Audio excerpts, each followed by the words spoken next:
Good morning, good morning. It's the Facts of Life. If you're new here, welcome. If you're returning, welcome back. Excuse the mowing. The guys are already started mowing because it's after 9 o'clock. The birds are chirping and life is good. So I want to talk about being an observant parent. An observant parent makes sure that their child is kept out of harm's way. They make sure that they are protected. They make sure that they are loved. And sometimes as parents, we just don't get it all the way right. But for the most part, we want to make sure our children are protected. You do that by making sure that, you keep the dangers out of their way, that you as a parent have foresight to say, look, I don't want you doing a sleepover because of X, Y, and Z. Or I don't feel like, you should go on that trip because of A, B, or C.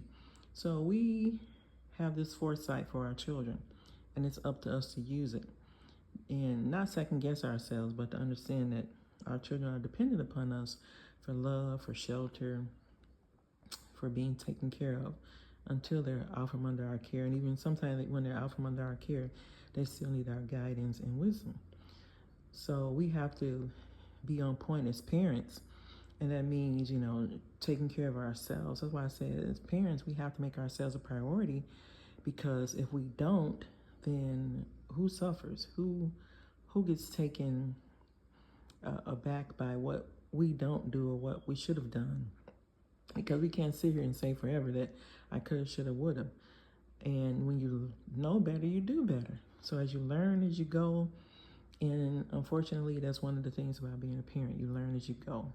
It's not a guidebook to it. There's no perfect scenarios for everything, because every situation is different. So we do have to understand that and know that, our children are dependent upon us for that. So as far as safety, making sure that, we teach them how to cross the street. We don't assume they know how to cross the street.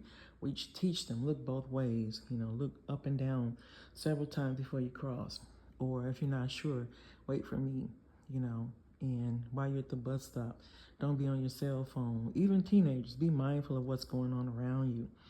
So, in us as parents, are we showing them as an example? Like, are we out without our cell phones as we walk around?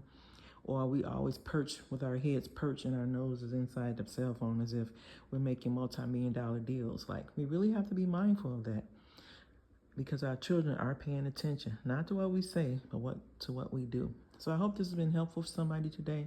If it is, leave me a comment below, and don't forget to like, share, and subscribe. Thanks for watching.